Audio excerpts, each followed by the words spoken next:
প্রিয় দর্শক, আসসালামু আলাইকুম। আপনারা সবাই কেমন আছেন? আশা করছি আপনারা সবাই ভালো আছেন। আজকে আপনাদের মাঝে কাঁচামরিচ চাষের একটি ভিডিও নিয়ে হাজির হয়েছি।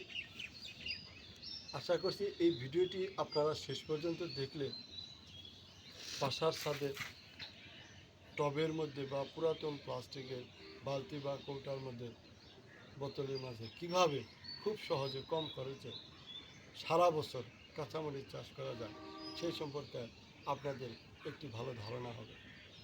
তো বন্ধুরা, আপনারা দেখতে পাচ্ছেন আমার সামনে একটি কাঁচামরিচ গাছ। আমাদের গাছটিকে আপনারা ভালো করে দেখুন। দেখেন অনেকগুলো ডাল দিয়েছে, গাছটি কিন্তু অনেক সুন্দর। দেখেন অনেকগুলো পাতা দিয়েছে। এই যে আমাদের গাছটাতে কাঁচামরিচ এসেছে, এই দেখেন আবার ফুলও আছে।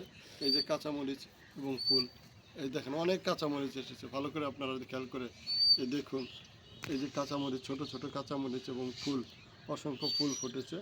এগুলোতে কিন্তু আরও কাঁচামরিচ আসবে। তো এই যে দেখতে পাচ্ছেন, এই যে কাঁচামরিচ।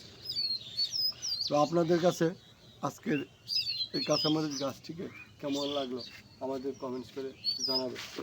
তো বন্ধুরা, এইভাবে যদি আপনারা চাষ করেন তাহলে কিন্তু সারা বছরই কাঁচামরিচ চাষ করতে পারবেন। কাঁচামরিচের কিন্তু সারা বছরই চাহিদা রয়েছে এবং এইভাবে কাঁচামরিচ চাষ করলে দেখা যায় যে বর্ষাকালে কিন্তু কাঁচামরিচের অনেক দাম থাকে। তো নিজেরা চাষ করলে কিন্তু আপনাদের অনেক সুবিধা হবে। তো এটা অল্প জায়গায় চাষ করা যায়, তেমন কোনো পরিচর্যার প্রয়োজন হয় না। তো খুব সহজেই আপনারা চাইলে যে ধরনের আমরা যে বোতলগুলো প্লাস্টিকের বড় বোতলগুলো ব্যবহার করেছি, উপরের অংশটা ফেলে দিয়েছি আপনারা দেখতে পাচ্ছেন। তারপর আমরা মাটি দিয়ে এবং পচা গোবর সার দিয়ে ভরাট করেছি। এরকমভাবে করলে কিন্তু খরচটা একদম কম হবে।